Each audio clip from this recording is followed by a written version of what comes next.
आंदोलन की शुरुआत करने जा रहा है। ये आंदोलन भारत की राजधानी से निकलता हुआ हर राज्य की राजधानी, हर बड़े शहर से होता हुआ देश के हर जिले में ये आंदोलन पहुंचेगा। इस आंदोलन की 3 महत्वपूर्ण और बड़ी मांगे हैं।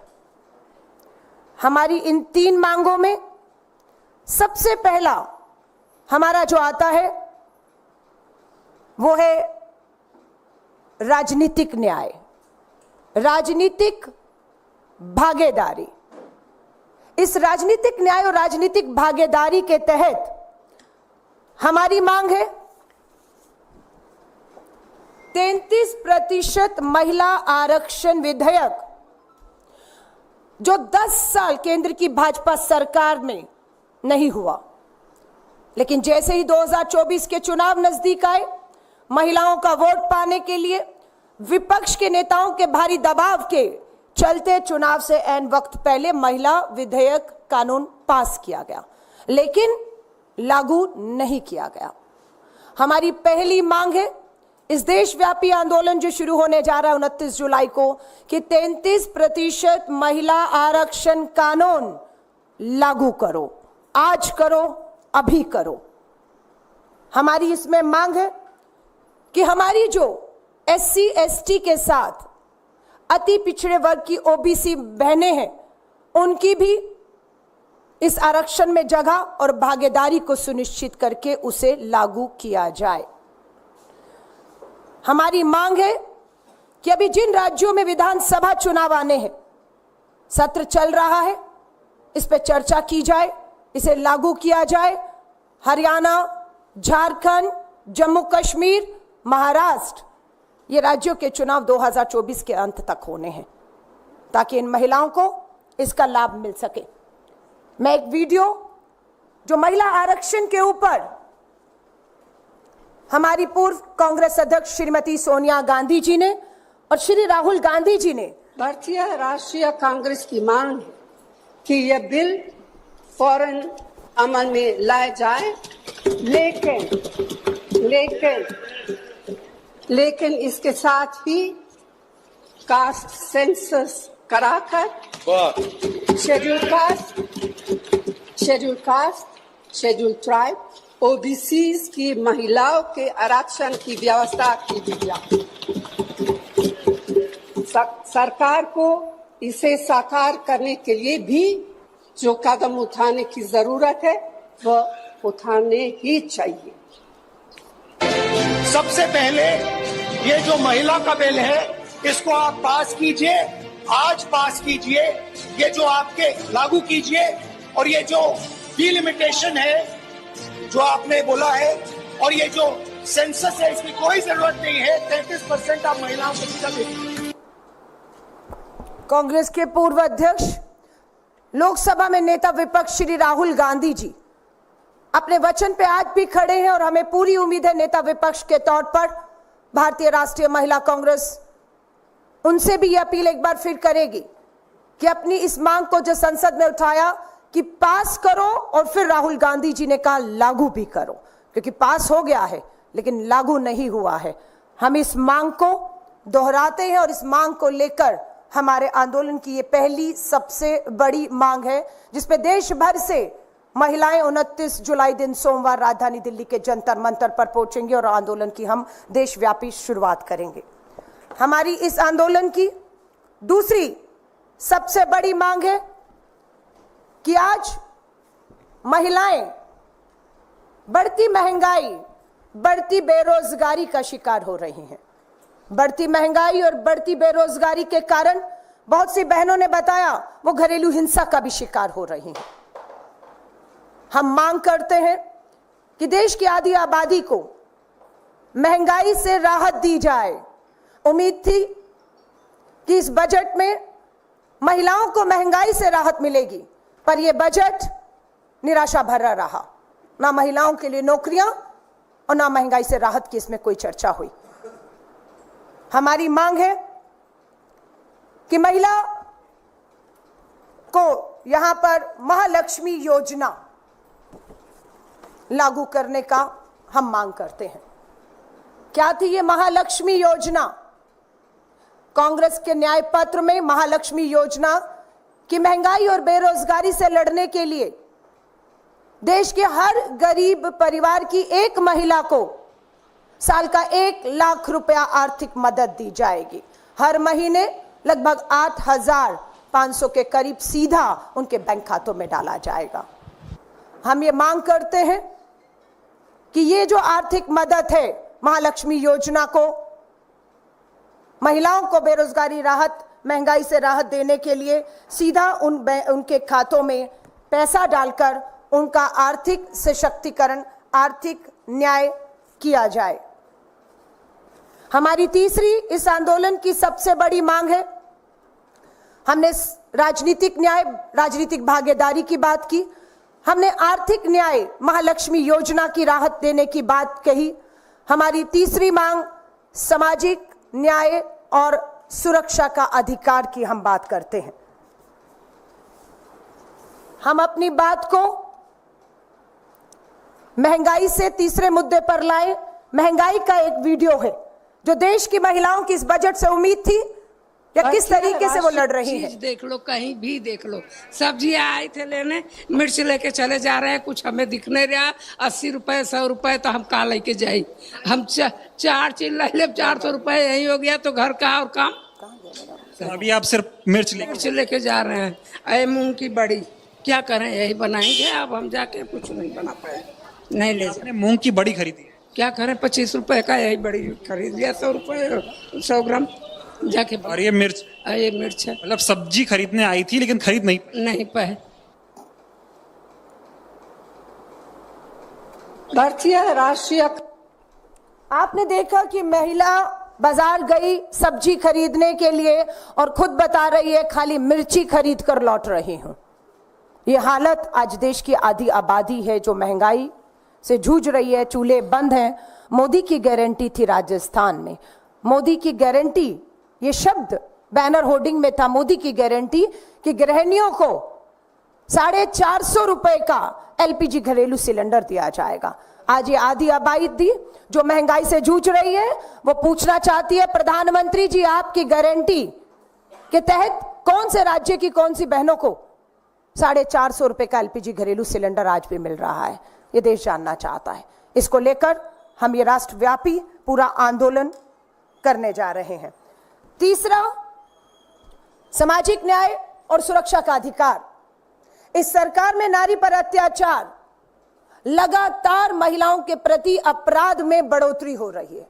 अपराधियों में कानून का डर खत्म होता जा रहा है। ताजा घटना मध्य प्रदेश के रीवा में, अभी तक कहावतों में, लड़ाई में धमकी देते हुए सुनने में आता था कि जमीन में गाड़ देंगे, लेकिन मध्य प्रदेश रीवा की घटना ने देश भर को शर्मसार किया है कि मध्य प्रदेश रीवा में 2 महिलाओं को जमीन में गाड़ने की हिम्मत दबंग दिखा चुके हैं। मध्य प्रदेश पूरी महिला कांग्रेस घटना की रात को ही दोनों पीड़ितों को मिलने उनके घर पहुंचती है। वीडियो कॉल पर दोनों महिलाओं से मेरी पूरी डिटेल में बात होती है कि किस तरीके से वो लगातार थानों में चक्कर काट रही थी, न्याय मांग रही थी, न्याय नहीं मिला, इसलिए दबंगों की हिम्मत हो गई कि जिंदा महिलाओं को जमीन में गाड़ने की। महिला आयोग, मुख्यमंत्री, सरकार पूरी भाजपा की मध्य प्रदेश, देश के प्रधानमंत्री, बेटी बचाओ लाडली योजना, ये है लाडली योजना की जिंदा बहन बेटियों को जमीन में गाड़ने की हिम्मत तक इस देश में हो रही है और कहीं कोई चर्चा, कोई आवाज नहीं है। मैं इसी वीडियो को आपको दिखाना चाहती हूँ, इसकी सच्चाई कि जब बहनों से बात हुई तो वो कितनी डरी हुई थी, न्याय नहीं मिल रहा है उन्हें।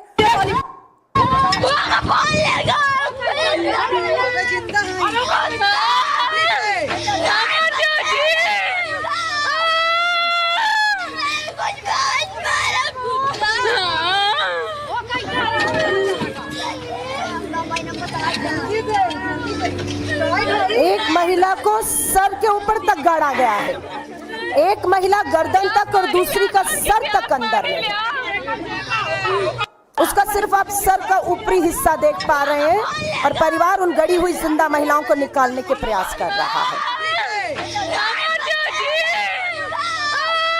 मुझे समझ नहीं आई, हमने सच में मीडिया में, सड़कों पर, पूरे मध्य प्रदेश में आंदोलन हुआ, हर जिले में इसका आंदोलन हुआ, पर इस तरह की घटनाएं ना हो, कोई हिम्मत ना दिखा, इसलिए देशव्यापी आंदोलन, ये एक नहीं अनेकों उदाहरण है। मैं महाराष्ट्र के मुंबई होकर आई, नई मुंबई में 30 साल की महिला जो 6 तारीख को लापता होती है, परिवार थाने जाता है और कहता है कि बेटी हमारी 30 साल की बेटी लापता है। थाना मोबाइल का ट्रेस करने की बजाय, सीसीटीवी फुटेज देखने की बजाय परिवार को कहता है 30 साल की है, बच्ची नहीं है, लौट आएगी।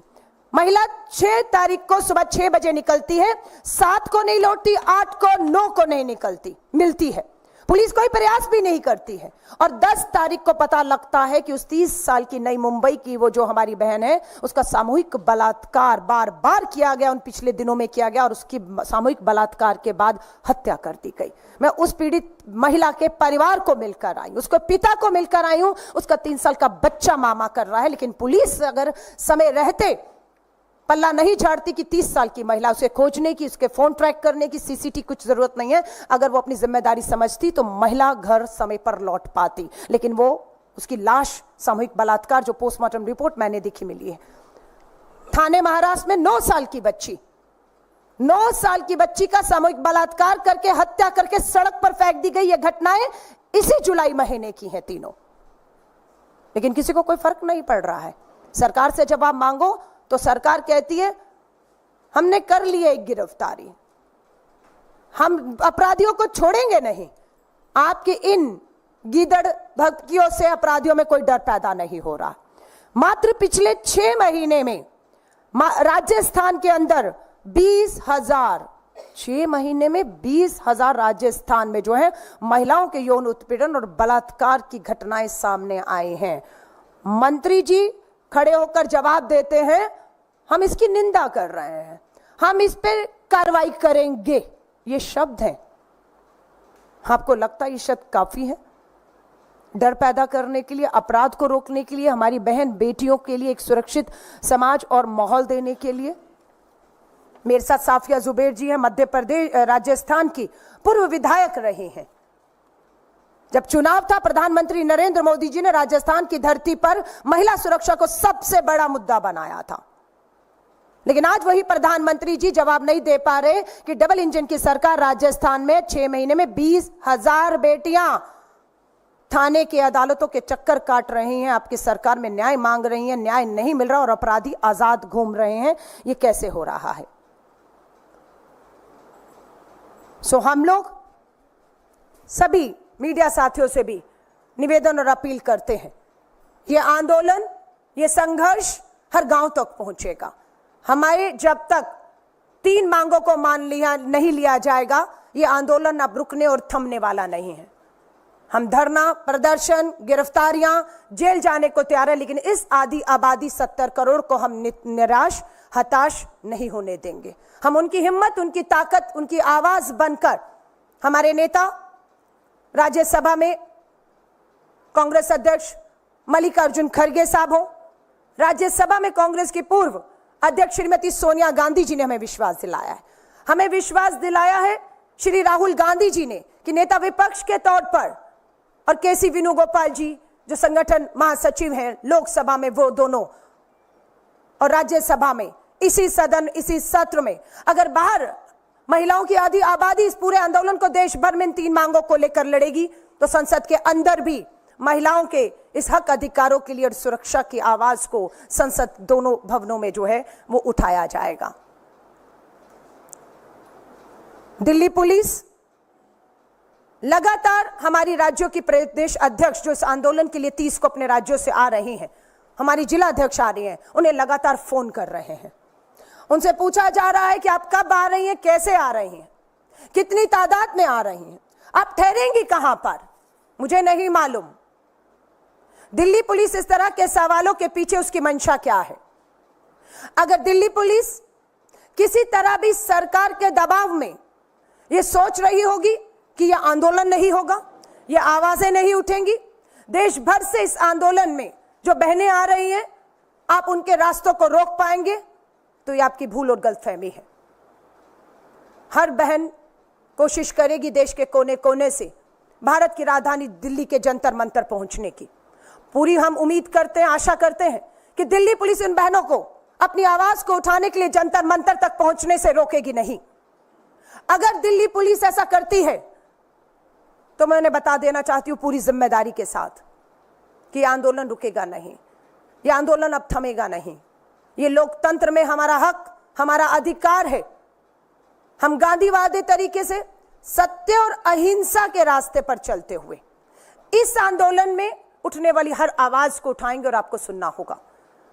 जहां पर भी इस आंदोलन को रोकने की कोशिश की होगी जाएगी, चाहे वो ट्रेन से आ रही है, चाहे सड़क मार्ग से आ रही है, चाहे पैदल आ रही हैं, उन्हें अगर रोकने की कोशिश की जाएगी तो हमने अपनी बहनों को कह दिया है, पुलिस का सहयोग करिएगा और वहीं का वहीं बैठकर इस आंदोलन को आप शुरुआत कर दीजिएगा।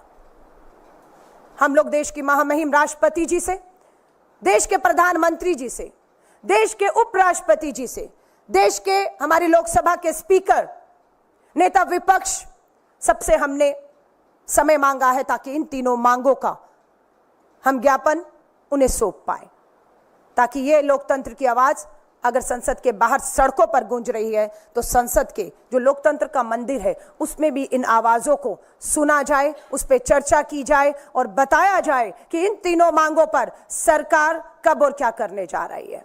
कब 33% महिला आरक्षण, हमारी मांग है आज और अभी लागू करो। ओबीसी बहनों को अधिकार दो, महंगाई से राहत दीजिए, महालक्ष्मी योजना लागू कीजिए, महिलाओं को सुरक्षा दीजिए और अपराधियों पर नकेल कसिए। ये हमारी मांग है और हम पूरी कोशिश करेंगे।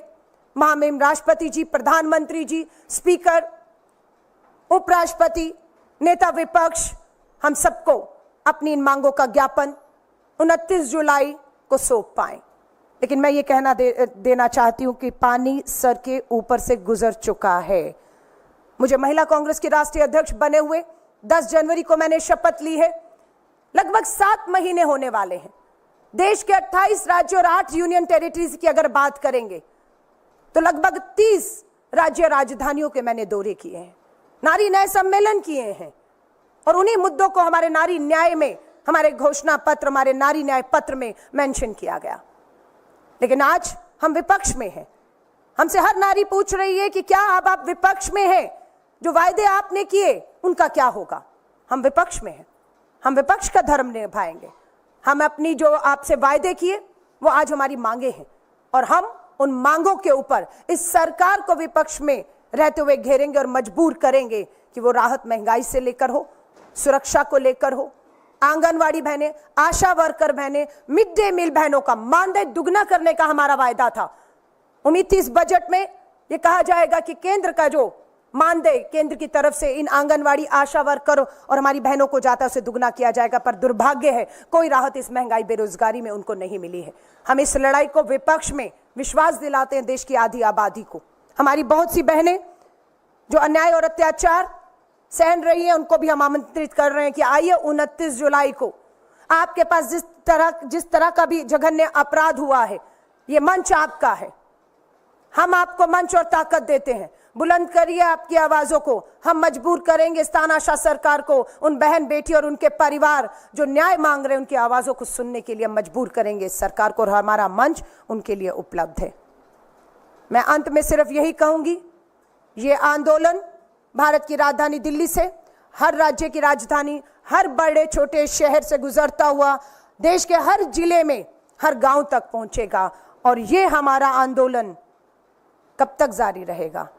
राहुल गांधी जी ने कहा है न्याय का हक मिलने तक। सो मैं ये चेतावनी दे रही हूं कि ये आंदोलन आपके कुचलने से कुचला नहीं जाएगा। ये आवाजें आपके दबाने से दबेंगी नहीं। ना पुलिस की लाठी से डरेंगे, ना FIR से डरेंगे, ना जेल जाने से डरेंगे। हम महिलाएं सर पे कफन बांधकर इस आधी आबादी को सुरक्षा, उसका हक, उसका अधिकार दिलाने के लिए निकली हैं और ये आंदोलन न्याय का हक मिलने तक जारी रहेगा, ये मैं बताना चाहती हूँ।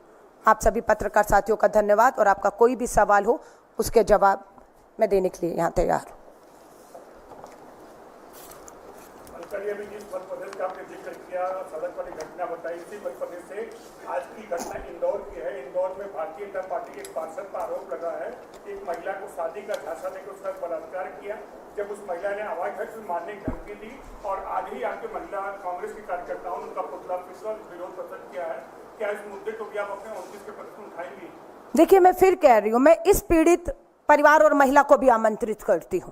अगर आपको या किसी भी महिला को देश में लगता है उसके परिवार को न्याय नहीं मिल रहा, लड़ाई लंबी हो रही है, हम उन्हें आमंत्रित करते हैं, आइए। भारतीय राष्ट्रीय महिला कांग्रेस का मंच पूरी ताकत आपके साथ खड़ी है। इन 7 महीनों में मेरा पूरा ध्यान संगठन के निर्माण पर रहा है। आज मुझे ये बताते हुए भी खुशी है कि भारतीय राष्ट्रीय महिला कांग्रेस का संगठन हर राज्य में पूरी मजबूती से खड़ा हो चुका है। हमने ब्लॉक अध्यक्षों तक की नियुक्ति का काम काफी हद तक काफी राज्यों में पूरा कर दिया है। और मुझे मालूम है, जब हमारा बूथ तक पे महिला एक कार्यकर्ता होगी तो कोई भी इलाका, कोई भी गली, कोई भी मोहल्ला अछूता नहीं रहेगा जहां अपराध हो और तुरंत महिला उसके घर नहीं पहुंचेगी। हमारा मजबूती से संगठन ऊपर से नीचे तक निर्माण हो चुका है।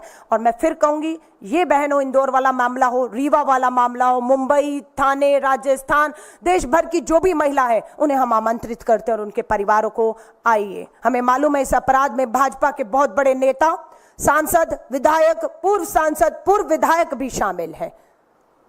वो सब के खिलाफ जो महिलाएं लड़ाई लड़ रही हैं, वो सब इस मंच पर आपको दिखेंगे अपनी आवाज को बुलंद करते हुए।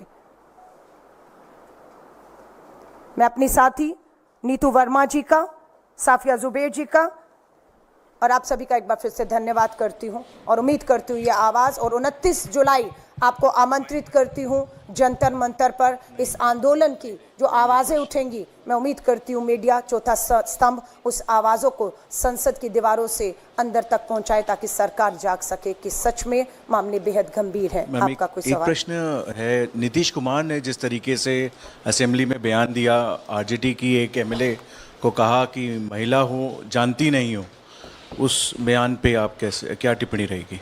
उसी पे जुड़ा हुआ है, लल्लन सिंह ने भी कल जो है लोकसभा में जो है राबड़ी देवी को लेकर इसी तरह का बयान दिया कि पहले वो अपना हस्ताक्षर देख ले, कितना बड़ा लिखती है, वो क्या बजट को समझेंगी।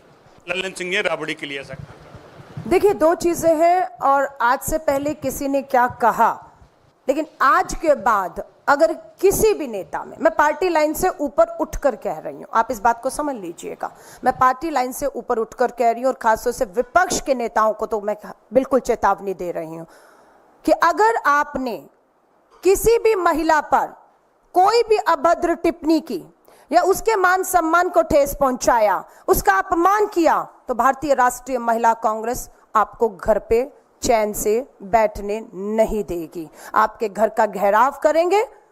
जब तक आप उस महिला से पब्लिकली माफी नहीं मांग लेंगे, भारतीय राष्ट्रीय महिला कांग्रेस आपकी जान का पीछा नहीं छोड़ेगी, आपकी जान के पीछे तब तक पड़ी रहेगी जब तक आप अपनी कथनी के लिए माफी सार्वजनिक तौर पर उस महिला से नहीं मांग लेते। और माफी मांगने के बाद यह बेहद जरूरी होगा कि उस महिला को यह महसूस होना चाहिए कि हमारे दबाव में वो माफी नहीं मांग रहा, उसे महसूस हो रहा है कि उसने ये गलत शब्द या उसका अपमान किया है, ठेस पहुंचाया, और वो महिला उसको माफ करती है। और ये बात मैं हर एक के लिए कह रही हूं, आप समझ रहे होंगे, हर एक के लिए कह रही हूं।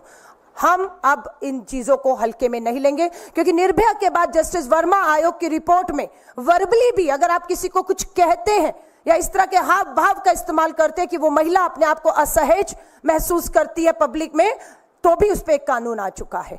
सो अब महिला कांग्रेस इसे हल्के में नहीं लेगी। और अब मैं कह रही हूं नेताओं को, चाहे वो कहीं पे भी हैं, बहुत सोच समझकर महिलाओं के बारे में टिप्पणी करिएगा। और जिन नेताओं के आप बात कर रहे हैं, हम सबसे पहले उन्हीं का घेराव माफी ना मांगने तक हम करने जा रहे हैं। खासकर विपक्ष के नेता को, किसी भी पार्टी के नेता अगर बयान देते हैं तो ऐसा मैंने बिल्कुल कहा है। मैंने कहा जब मैं पार्टी लाइन से ऊपर उठती हूं तो मैं ये कहती हूं कि कोई भी नेता किसी भी महिला के लिए, चाहे वो नेता है, चाहे वो आम गृहिणी है, चाहे मोहल्ले की एक आम औरत है, संघर्ष कर रही है, किसी महिला के लिए किसी नेता की टिप्पणी पर महिला कांग्रेस उन्हें छोड़ने वाली नहीं है। जब तक वो माफी नहीं मांग लेते और उनकी माफी स्वीकार नहीं कर ली जाती, हम उन्हें कहीं भी सार्वजनिक स्थलों पर जाएंगे। हमारी महिला कांग्रेस का संगठन मजबूती से खड़ा है। हर गली मोहल्ले में, हर सार्वजनिक कार्यक्रम में उन नेताओं का हम घेराव करेंगे और उन्हें इस तरह से हम मजबूर कर देंगे कि उन्हें समझ आएगा कि माफी मांग लेने में ही बेहतरी। और आगे से ये दोहराएंगे नहीं, ये भी हम उनसे जो है वचन लेंगे कि आप दोहराएंगे नहीं। हर बार इस तरह के अपशब्द और इस तरह की बातें होती हैं, पीछा छुड़ाने के लिए माफी मांग ली जाती है और फिर सोच पीछे की हमेशा वही रह जाती है। अलका जी, नीतीश जी का घेराव की कब योजना है, पहला सवाल मेरा ये हो। दूसरा में ये है कि क्या 29 तारीख की राष्ट्रव्यापी आंदोलन होगा या उसके बाद राज्यों में आपका प्रोग्राम? मैंने वही कहा है, 29 जुलाई दिन सोमवार भारत की राजधानी दिल्ली के जंतर मंतर पर मेरी पूरी देश की प्रदेशाध्यक्ष, जिला अध्यक्ष पहुंच रही हैं। ये देशव्यापी आंदोलन और महिला कांग्रेस का संगठन जुड़ रहा है और उसके बाद दूसरे चरण में हम लोग हर राज्य की राजधानी में इसी आंदोलन, इन्हीं 3 मांगों के साथ जाएंगे। उसके बाद जिला और ब्लॉक तक, और यह आंदोलन यूं ही निरंतर चलता रहेगा। अगर इन मांगों को नहीं मांगा गया, मान लीजिए फिर संसद का सत्र आएगा, फिर हम दिल्ली से शुरुआत करेंगे और फिर नीचे तक जाएंगे। आज जैसे मैंने आज प्रेस वार्ता करके एक राष्ट्रीय स्तर पर इन 3 मांगों के लिए देश की सरकार तक आवाज पहुंचाई है। अब ठीक इसके बाद हमारी हर प्रदेश की प्रदेश महिला कांग्रेस अध्यक्ष अपने अपने राज्यों में इसी तरह की प्रेस वार्ता करके इस बात को, इन मांगों को मीडिया के माध्यम से देश भर में उठाएंगी और हमारे इन सभी राज्यों के बाद हमारी जिला स्तरीय प्रेस कॉन्फ्रेंस भी होंगी, ताकि ये जो मांगे हैं ये सरकार के साथ 70 करोड़ की आबादी को भी अब महसूस हो पाए कि हाँ, एक संगठन है जो मेरे लिए है, जो मेरे लिए लड़ रहा है, मुझे न्याय और हक दिलाने के लिए लड़ रहा है, और उसकी उम्मीद हम बनेंगी। इस विश्वास के साथ ये प्रेस कॉन्फ्रेंस, ये आंदोलन तब तक जारी रहेगा जब तक न्याय का हक नहीं मिल जाता। धन्यवाद। करंट से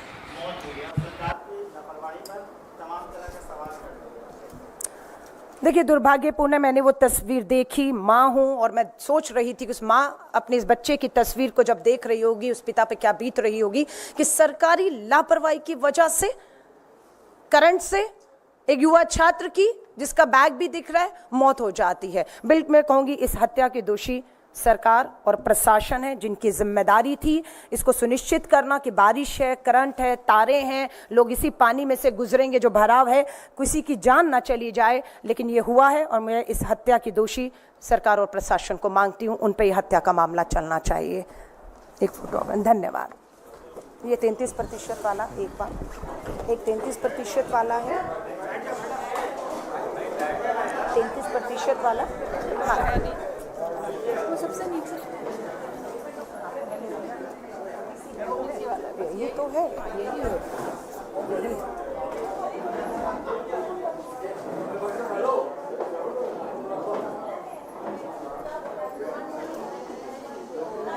आप ऐसे करिए, 2 पोस्टर पकड़ लीजिए। एक आप महालक्ष्मी योजना लागू करो, आप यही रखो, आप साइड थोड़ा उधर हो जाओ, या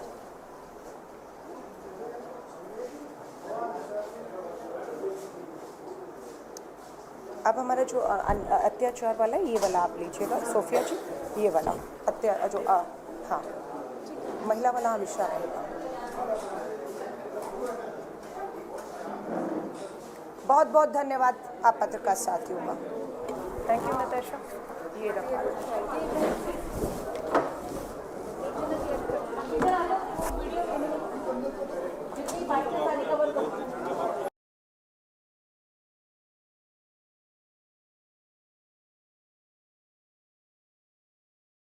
नए Yardley Dews, exotic natural flowers की खुशबू के साथ।